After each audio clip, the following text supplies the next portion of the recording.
دنیا اہل ایمان کے لیے ایک عارضی قید خانہ ہے جہاں آزمائش، صبر اور جد و جہد کا حکم ہے۔ یہ وہ مقام نہیں جہاں آرام اور سکون ہمیشہ کے لیے نصیب ہو، بلکہ یہ گزرگاہ ہے، مسافر خانہ ہے اور اصل منزل آخرت ہے۔ جو لوگ دنیا کو ہی سب کچھ سمجھ بیٹھتے ہیں وہ اپنی حقیقت بھول بیٹھتے ہیں۔ نبی کریم صلی اللہ علیہ وسلم نے فرمایا، الدنیا سجن المؤمن و جنت الکافر۔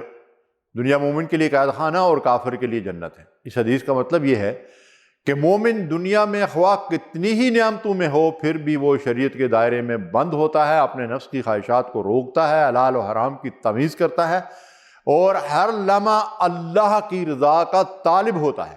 وہ آزادی سے نہیں جیتا بلکہ اللہ کی بندگی میں جیتا ہے۔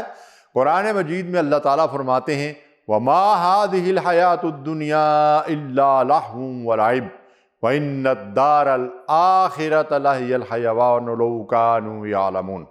یہ دنیا کی زندگی تو صرف کھیل اور تماشا ہے اور آخرت کا گہری اصل زندگی ہے، کاش وہ جان لیتے۔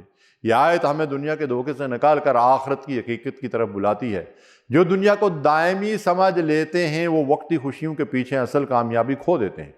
دنیا کی حیثیت ایک امتحان گاہ کی ہے، یہاں صبر، شکر، عبادت، قربانی اور جہاد سے گزارا جاتا ہے، اور اس قید خانے میں اپنے رب کی رضا کے مطابق جیتا ہے وہی آخرت کی آزادی کا حقدار بنتا ہے۔ اے اللہ، ہمیں دنیا کی فریب کاری سے بچا، اسے ہمارے ذریعہ نجات بنا اور آخرت کی دائمی کامیابی عطا فرما، آمین یا رب العالمین۔